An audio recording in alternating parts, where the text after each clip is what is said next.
Hi, we're here to present the logic model for health promotion. This video complements the journal article Going on Offense to Enable Health Promotion Gains, written by myself, Craig Becker, and I'm Madison Johnson. we wrote this with Dr. Feltz and Dr. Beth Cheney. That'll be in the American Journal of Health Promotion at the link indicated.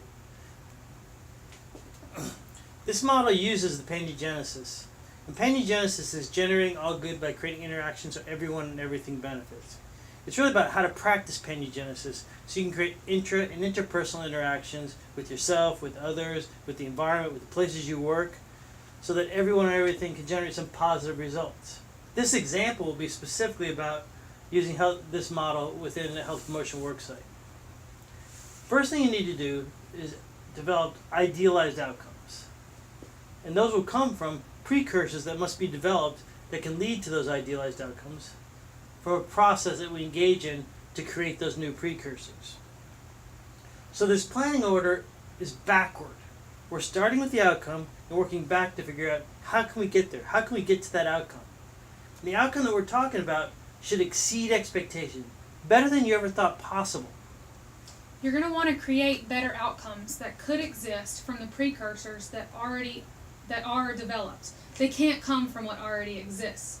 So we want to improve the local community so people want to live there. It's going to give societal benefits, create that higher public image, and you want people to want to work at your company.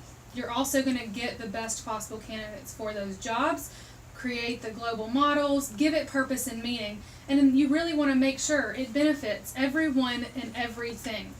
And then in turn, by doing all of that, you're going to lead to a byproduct of increased profitability. Money always follows. It doesn't lead. You can't start with a profit. This is what's going to generate those profits. The precursors that have to exist is you got to have a culture where people want to be, where they trust each other, and they feel like it's their culture. They want to create this for themselves. So in other words, it's a place where their job is great, it's fulfilling.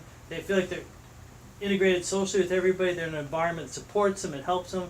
They experience well-being, they're growing intellectually, they have beneficial emotions, they're connected not just with each other and themselves, but with the community and with the world. They feel like they're making a contribution, and they're physically strong. To make this happen, you get involved in a process which is bedrock in quality management methods. For health promotion, we're talking about business skills, program coordination skills, and human resource skills. And so with those quality management methods, we're talking about business skills, program coordination skills, and the human resource skills. And starting with business skills, you want to make sure that people have that knowledge of technology. They're familiar with any management materials, equipment. They know how to make an actual budget, go through the purchasing process, and then have the policies and procedures in place.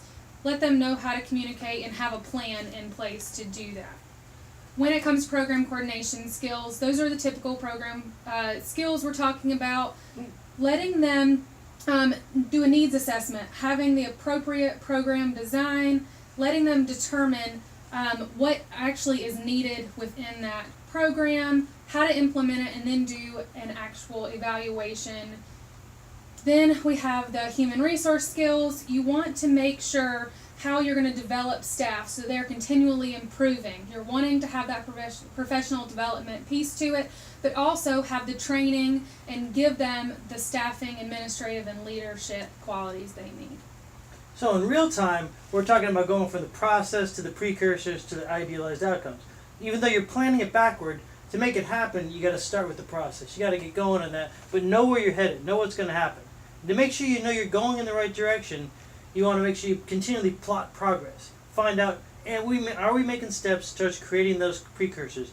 Are we really making substantial, tangible steps towards creating those outcomes that exceed expectations? Using this model will help you, enable you to create interactions where everyone and everything benefits. And your byproduct, of course, is going to be a great place to work where everybody wants to work and increase profitability.